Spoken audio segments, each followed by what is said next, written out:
Halo, apa kabar semua? Selamat datang di channel Om Burhan. Om harap yang nonton di channel ini masih pada sehat dan waras ya. Kali ini Om akan membahas sebuah film yang cukup unik dari negara Jerman dengan tema thriller psikologi berjudul Perfume: The Story of a Murderer yang dirilis pada tahun 2006 dan merupakan adaptasi dari sebuah novel berjudul Perfume karya Patrick Susskind. Di mana untuk menghidupkan karakter utamanya, pihak rumah produksi menggandeng Abang Ben Whishaw. Singkatnya, film ini bercerita tentang perjalanan hidup seorang pria jenius yang terobsesi menciptakan parfum paling sempurna di dunia. Namun gilanya, dia memakai bahan baku dari para gadis perawan hingga menjadi seorang pembunuh berantai. Kenapa bisa begitu? Ya udah, Om coba ceritain ya. Tapi sebelum itu, jangan lupa untuk subscribe dan tonton video ini sampai habis.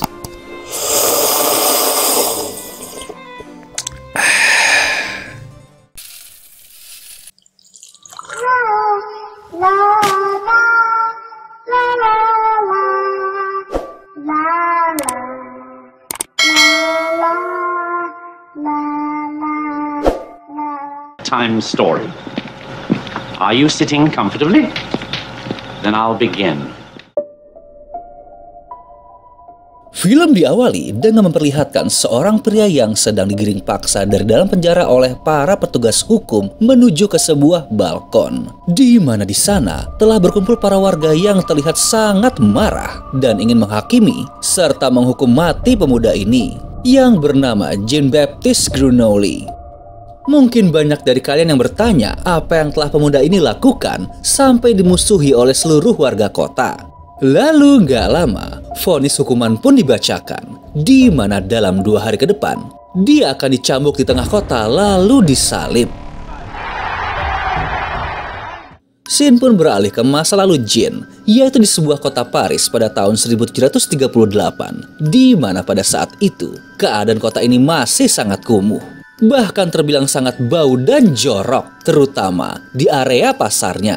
Di sini, Jean pun lahir dari seorang wanita penjual ikan yang pada dasarnya tidak menginginkan seorang anak. Karena itulah saat lahir, sang ibu berniat meninggalkan bayi yang masih merah tersebut di bawah meja, agar nanti terbuang oleh sampah ikan di sana. Namun para warga menyadari hal ini dan langsung menghukum gantung wanita itu karena telah berencana membunuh anaknya sendiri. Jean kecil pun dikirim ke panti asuhan Madame Gaillard. Namun di sana penderitaannya belum berakhir, bahkan hampir dibunuh oleh sesama anak panti saat masih bayi. Sampai pada akhirnya setelah umur 5 tahun, dia menyadari kalau mempunyai suatu kelebihan yang tidak dimiliki oleh orang lain, yakni indera penciuman yang sangat tajam. Dan ini membuat Jean kecil memiliki suatu obsesi untuk mencium berbagai hal yang ada. Karena di dalam panti tidak lagi memiliki ruang yang cukup, pada saat berumur 13 tahun, Madame Gaillard menjual Jean kepada seorang pengusaha kulit. Tapi sialnya, saat mau pulang, wanita ini malah dirampok dan terbunuh di jalanan. Di tempat baru, Jean pun bekerja dengan sangat giat dan penuh ketekunan hingga menjadi pekerja teladan di sana. Karena itulah suatu hari, majikannya mengajak Jean untuk mengirim barang ke kota. Dan setelah sampai, Jean pun dimanjakan dengan berbagai aroma yang ada, serta berusaha mendapatkan pengalaman tentang ragam aroma baik yang harum ataupun busuk. Hingga pada akhirnya, Jean mencium suatu aroma yang tidak pernah dia temukan sebelumnya, di mana itu merupakan sebuah toko parfum yang saat ini sedang terkenal karena menjual parfum bernama Amour and Psyche karya sang pemilik toko yang bernama Pelissier. Namun gak lama, perhatian Jean teralihkan oleh suatu aroma yang melebihi wewangian parfum di sana. Dan setelah mencari sumbernya, ternyata aroma itu berasal dari seorang gadis penjual buah yang cantik. Jean pun langsung terpana akan kecantikan dan aroma gadis ini, lalu mencoba untuk mendekati dari belakang. Saat bertatap wajah, dengan nekat, dia pun langsung mencium tangannya seperti sedang kerasukan. Yah, akan kejadian ini, sudah pasti sang gadis merasa ketakutan lalu kabur dari sana. Namun bermodalkan indera penciuman yang sangat tajam, Jane dapat melacak keberadaan gadis itu. Dan secara perlahan kembali mendekat dari belakang lalu kembali mencium aroma tubuhnya. Tapi nggak lama, gadis ini pun menyadari kehadiran pria tersebut. Dan saat menoleh ke belakang, dia langsung terkejut dan berteriak. Karena panik, Jane pun berupaya mengantisipasi dengan membekap mulutnya agar aksi anehnya ini tidak ketahuan. Namun naas, gadis ini malah meninggal karena kehabisan nafas. Tapi Jane tidak kabur dari sana dan langsung membuka baju gadis tersebut lalu mengendus seluruh badan wanita ini untuk memuaskan hasrat akan aroma unik badannya. Akan tetapi, karena tubuh wanita ini sudah mati, aroma badannya pun perlahan-lahan mulai menghilang. Di mana hal ini membuat Jane sangat frustasi. Bahkan saat mau tidur, dia terus-menerus memikirkan bagaimana caranya agar dapat menangkap dan menyimpan aroma unik tersebut.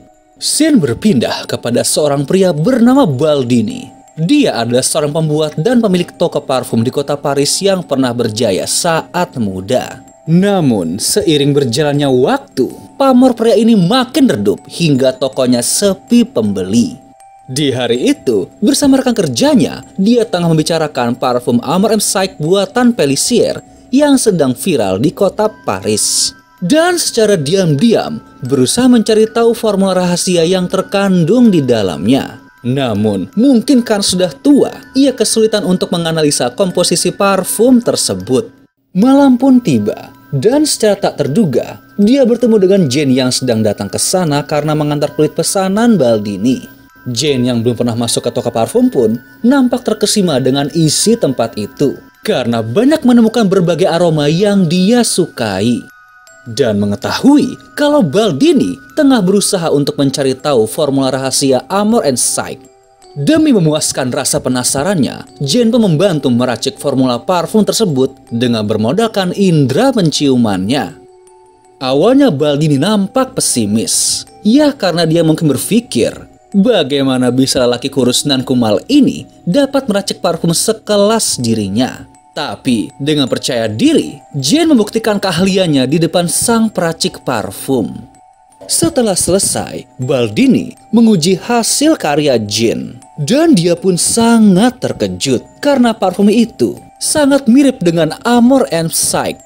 Tapi Jane berkata kalau parfum itu tidak terlalu bagus dan bisa menyempurnakannya. Kemudian dia mengambil berbagai esens di ruangan itu, lalu kembali meracik parfum hanya dengan instingnya. Baldini pun kembali menguji hasil karya pria ini. Dan saat mencoba menghirupnya, tiba-tiba dia langsung berhalusinasi sedang berada di taman surga yang sangat indah. Karena hal ini, dia pun langsung membeli Jane kepada sang pengusaha kulit agar dapat bekerja dengan dirinya. Keadaan toko parfum Baldini pun langsung berubah drastis. Dan tiap hari selalu ramai pembeli. Bahkan bisa dibilang kalau kesuksesan ini melebihi masa kejayaannya saat dia masih muda. Jane pun juga diajarkan pengetahuan dasar untuk membuat parfum, di mana terdapat 3 chord dalam meraciknya, yaitu bagian luar, bagian inti, serta bagian dasar. Dan dalam tiap chord terdapat 4 esensi, yang berarti kalau dijumlah ada 12 esensi parfum. Lalu berkata untuk menciptakan aroma yang sempurna, kita harus bisa menentukan esensi chord yang tepat agar hasilnya selaras dan tahan lama. Baldini juga menceritakan sebuah kisah legenda di Mesir, yaitu pada zaman dahulu ditemukan sebuah bejana di dalam makam Fir'aun, di mana saat dibuka mengeluarkan aroma yang sangat harum hingga orang yang menciumnya langsung merasa terbang ke surga. Padahal bejana itu telah terkubur selama ratusan tahun. Dia pun berkata untuk mendapatkan parfum yang sempurna, maka harus menambahkan esens ke-13 yang dapat mendominasi esens lainnya. Jane pun bertanya, bagaimanakah cara untuk mendapatkan esens ke-13 tersebut? Namun Baldini menjawab kalau hal itu tidak mungkin. Karena ini hanya sebuah legenda.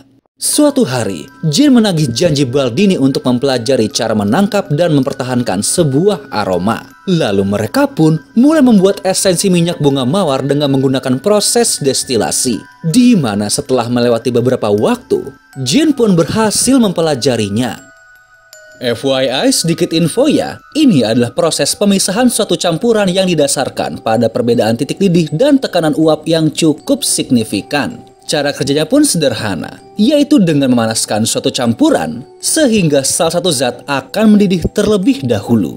Kemudian uap dari zat tersebut didinginkan dan ditampung kembali dalam bentuk cairan yang lebih murni dari campuran awal.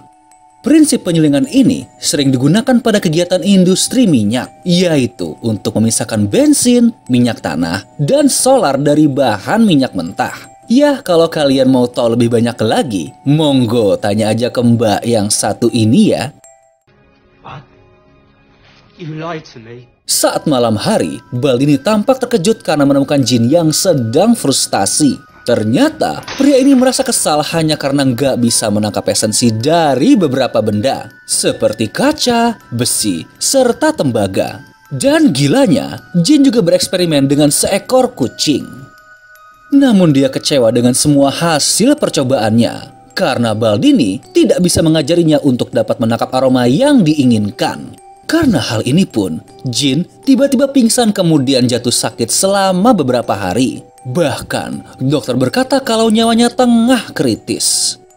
Setelah itu, Baldini mencoba berdialog dengan berkata kalau mungkin saja masih ada cara lain untuk menyaring suatu aroma, di mana teknik ini dikenal dengan seni misterius enfleurage yang dapat dipelajari di kota Grasse.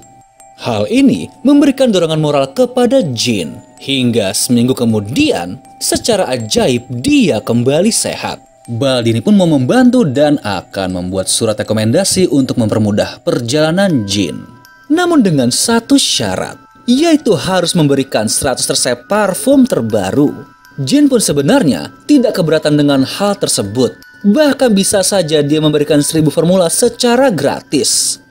Lalu pada esok pagi, Jin pun pergi dengan misi terbaru, yaitu menuju kota Grasse. Meninggalkan Baldini yang tersenyum puas di dalam kamarnya. Dikarenakan dengan semua formula baru ini, dia merasa akan kembali terkenal melebihi masa mudanya. Tapi tanpa diduga, bangunan rumah pria ini tiba-tiba rubuh, hingga dia dan istrinya langsung tewas di tempat. Lalu di tengah perjalanan, Jane menemukan sebuah gua, di mana saat masuk ke dalam tempat tersebut, dia tidak bisa mencium aroma apapun. Hal ini membuat batinnya merasa tenang, karena untuk pertama kalinya, dia tidak terganggu oleh aroma dunia luar dan dapat menikmati kesendiriannya. Entah sudah berapa lama Jane berada di sana, hingga suatu hari dia mendapat mimpi dan berjumpa kembali dengan gadis penjual buah yang dahulu dia bunuh. Hal ini membuat Jane kembali mengingat tujuan hidupnya. Dan gak lama, dia juga menyadari sesuatu, yaitu badannya tidak memiliki bau yang khas. Bahkan setelah mandi hujan, dia tetap tidak mencium aroma apapun pada tubuhnya. Atas hal ini, Jin merasa takut kalau dirinya akan terlupakan. Sebab menurut pemikirannya, eksistensi seorang manusia akan diakui jika mempunyai aroma tubuh tersendiri yang dapat membuat orang mengingatnya. Karena itulah, dia kembali melanjutkan perjalanan dengan rencana baru, yaitu pergi ke Grasse bukan hanya untuk belajar, namun akan membuktikan kepada dunia kalau dia adalah orang yang jenius dalam meracik sebuah aroma. Gak lama, di tengah perjalanan, langkahnya tiba-tiba terhenti karena mencium sebuah aroma yang telah lama dia rindukan. Di mana aroma ini berasal dari seorang gadis cantik berambut merah yang merupakan seorang bangsawan bernama Laura. Jin pun mengejarnya hingga sampai ke kota Grasse dan dengan nekat memasuki kediaman bangsawan ini demi menghirup aroma tubuhnya dari dekat. Adegan berganti di mana Jin sudah berhasil mengubah hidupnya karena telah bekerja di tempat pemetikan bunga milik Madame Arnulfi dan tengah belajar cara baru untuk mengekstrak sebuah aroma, yaitu dengan metode enfleurage. Caranya adalah menggunakan bingkai kain yang sudah dicampur dengan lemak hewan dan menempatkan bunga segar di atasnya agar dapat menyaring aroma yang diinginkan. Kemudian memanaskan bahan tersebut dengan proses distilasi.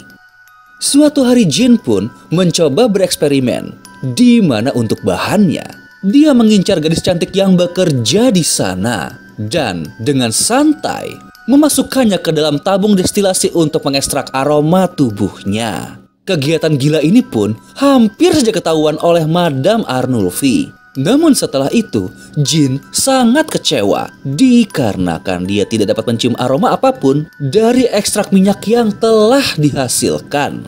Akan tetapi dia tidak menyerah. Dan kali ini mengincar seorang wanita pekerja malam yang sedang memegang anjing peliharaannya. Walau merasa aneh, wanita ini mengira kalau yang Jin inginkan adalah bersenang-senang. Namun, di saat melihat berbagai peralatan pria ini, dia pun langsung merasa insecure dan ingin menyudahi kegiatan tersebut. Namun Jin malah memukul kepalanya sampai mati. Kemudian kembali melakukan eksperimen kecilnya dari ilmu yang sudah dia dapatkan di tempat kerja. Dia pun membungkus tubuh wanita ini menggunakan kain yang sudah diolesi dengan lemak binatang yang baunya sangat menyengat, serta menggunting rambutnya. Kemudian setelah beberapa saat, Jin menggaruk kembali lemak itu dan menaruhnya di dalam wadah. Lalu memasukkan sedikit alkohol serta memanaskan bahan ini hingga lemak dan aroma tubuh wanita ini terpisah. Di mana akhirnya Jin dapat membuat ekstrak minyak dari tubuh wanita tersebut. Keesokan hari, dia menguji minyak itu pada anjing wanita sebelumnya. Dan terlihat kalau anjing ini malah mengenali Jin sebagai majikan wanitanya. Atas keberhasilan tersebut, Jin pun berencana mengaplikasikan ajaran Baldini, yaitu membuat 12 botol esensi untuk menciptakan aroma yang sempurna. Korbannya pun berlanjut kepada sepasang gadis kembar yang masih perawan, di mana secara diam-diam dia menculik dan membunuh mereka, lalu kembali melakukan proses pengambilan aroma tersebut hingga berhasil menciptakan botol esensi yang kedua. Hari pun berganti dan mayat kedua gadis ini ditemukan oleh para warga di dalam sungai. Atas hal tersebut, para bangsawan serta wali kota membuat peraturan jam malam. Tapi niat Jin tidak goyah dan tetap melakukan berbagai pembunuhan demi mengisi botol kosong yang ada. Di sisi lain, warga kota makin merasa cemas dengan adanya pembunuh berantai yang mengincar para gadis perawan di sana. Bahkan, saking paranoidnya, banyak orang yang curiga satu sama lain, hingga mereka saling membunuh. Namun hal ini tidak membuat Jin menghentikan aksinya, dikarenakan dia sudah sangat kecanduan untuk memenuhi hasrat gilanya akan aroma tubuh wanita perawan. Ke-12 botol esensi ini pun akhirnya telah terisi, di mana kemudian semua isi botol itu dicampur ke dalam satu wadah. Namun dapat kita lihat kalau Jin juga menyisakan satu botol kosong. Om pun berasumsi kalau mungkin saja dia ingin mencari pembenaran akan legenda yang dahulu diceritakan oleh Baldini dan akan mencari esensi ke-13 yang nanti akan mendominasi esensi lainnya. Setelah itu adegan beralih ke dalam gereja. Tiba-tiba datang seorang pembawa pesan yang mengabarkan kalau pembunuh berantai ini telah ditangkap di kota lain dan telah mengakui segala perbuatannya. Namun ayah Laura yang bernama Antoine merasakan sebuah kejanggalan dan menyadari kalau itu bukanlah pelaku yang sebenarnya. Dikarenakan dalam isi laporan itu tertulis kalau sang pelaku mencekik serta memperkosa para korbannya. Namun para korban di kota Grass dipukul pada bagian belakang kepala dan mati dalam keadaan perawan. Akan tetapi sang wali kota tidak mengindahkan perkataan Antoine dan menutup kasus tersebut. Saat malam, para warga tengah bersukacita karena merasa kalau teror di kota mereka telah usai. Namun terlihat kalau Jin tengah mengawasi dari kejauhan, di mana pandangan matanya tertuju kepada Laura. Ya, bisa dibilang kalau obsesinya terhadap wanita ini belum usai dan masih mendambakan untuk memiliki aroma tubuhnya. Lalu saat semua orang sedang terlelap, dia menyelinap ke kamar Laura dan bersiap melancarkan aksinya. Namun Antoine tiba-tiba terbangun, lalu langsung berlari menuju kamar anaknya. Dan untung saja Laura masih selamat. Tapi di sana terdapat sebuah kejanggalan karena jendela kamar di sana telah terbuka. Karena itulah paginya dia langsung berkemas dan pergi bersama anaknya untuk keluar dari kota. Di mana setelah itu Jane juga tersadar kalau aroma tubuh Laura telah menjauh dari kota tersebut dan langsung mengejarnya. Tapi di sisi lain, secara tak terduga, anjing peliharaan dari wanita pekerja malam dahulu masuk ke kamar Jane. Lalu menemukan pakaian milik majikannya yang telah mati. Di mana atasan Jane juga melihat hal ini. Dan mereka pun tersadar kalau pembunuh yang selama ini dicari adalah Jean Baptiste. Karena setelah polisi menyelidiki isi kamar itu, para warga langsung terkaget karena menemukan pakaian serta rambut para korban yang telah terbunuh. Jean yang sudah keluar kota tentu tidak sadar akan hal ini, sebab sedang berupaya mencari Laura dengan indera penciumannya. Dan setelah berada di tempat yang tinggi, dia dapat melacak keberadaan wanita itu walau jaraknya sangat jauh. Gadis cantik ini akhirnya tiba di hotel tepi laut bersama sang ayah. Dan saat malam, dia pun mengunci kamar Laura, lalu menyimpan kunci itu di samping ranjangnya. Namun Jean juga telah berhasil sampai di hotel itu. Dan saat semua orang sudah tertidur lelap, dengan perlahan, dia masuk dari jendela belakang hotel lalu menyelinap dengan tenang. Bahkan anjing penjaga di sana pun tidak dapat merasakan kehadirannya. Walaupun pintu kamar Laura terkunci, Jean dapat membuka pintu dengan melacak kuncinya yang berada di kamar Antoine. Dan di saat ingin melancarkan aksinya, tiba-tiba Laura terbangun. Hal ini sempat membuatnya terdiam untuk beberapa saat karena mengagumi kecantikan gadis ini. Namun pada akhirnya, Laura tetap dibunuh. Keesokan pagi, sang ayah sangat terkejut karena mendapati kalau anaknya telah terbujur kaku di tempat tidur dalam keadaan telanjang. Dan pada akhirnya, Jean dapat mengekstrak esensi ke-13 yang berasal dari tubuh Laura, lalu mencampurnya pada botol parfum yang telah berisi ke-12 esensi lainnya. Setelah itu, terciptalah sebuah parfum sempurna karya Jean Baptiste.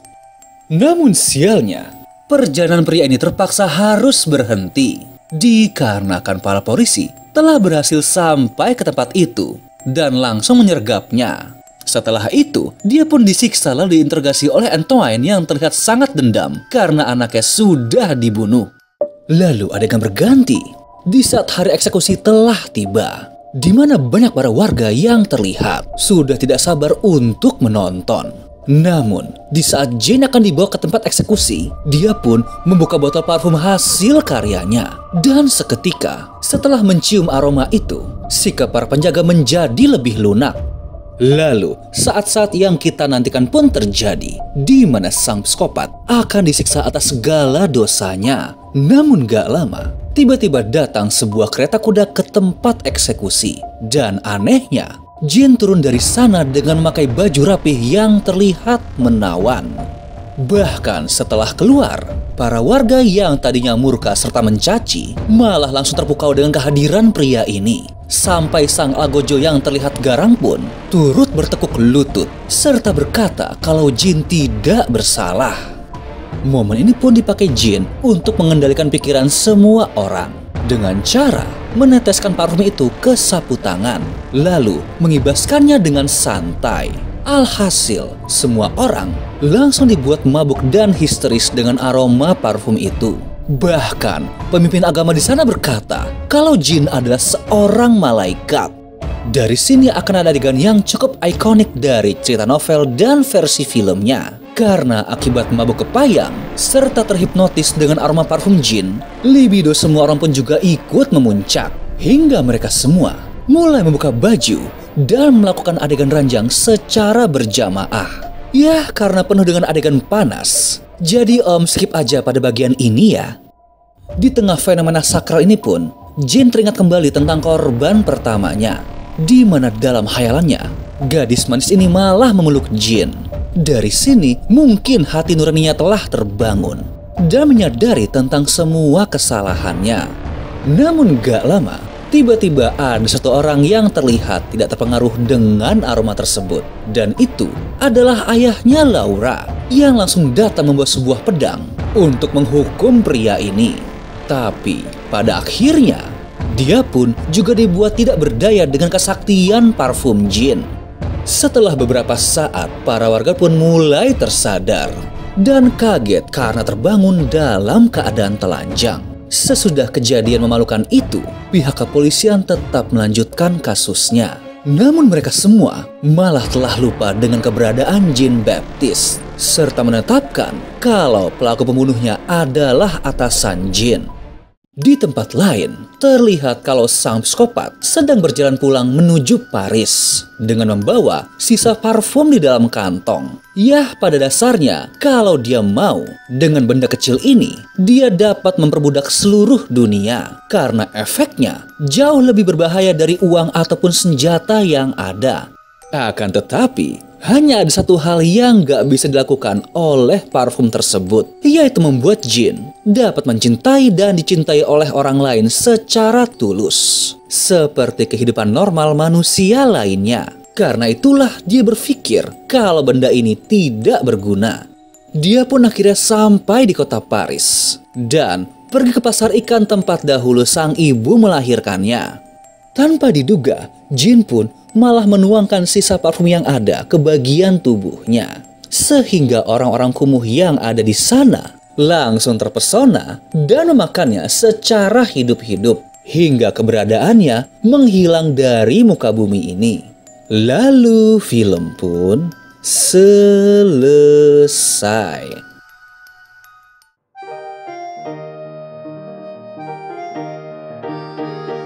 Gimana filmnya? Wah, gila ya. Om sih gak nyangka akan puas banget. Apalagi ide film ini terbilang sangat orisinil. Karena mungkin tidak akan ada yang menduga kalau seseorang akan berubah menjadi seorang psikopat hanya karena sebuah aroma. Apalagi endingnya pun terbilang tak terduga. Film yang berlatar belakang pada abad ke-18 di Prancis ini pun telah memenangkan 15 penghargaan dari 19 nominasi. Namun sayang, film ini tidak akan beredar secara resmi di Indonesia dikarenakan banyak adegan yang mengandung unsur 18 tahun ke atas. Oke deh, sekian dulu dari Om tentang film ini. Kalau kalian masih penasaran, monggo streaming langsung aja, dan bila terhibur, monggo subscribe atau komen di channel Om biar makin semangat lagi bikinnya. Thank you.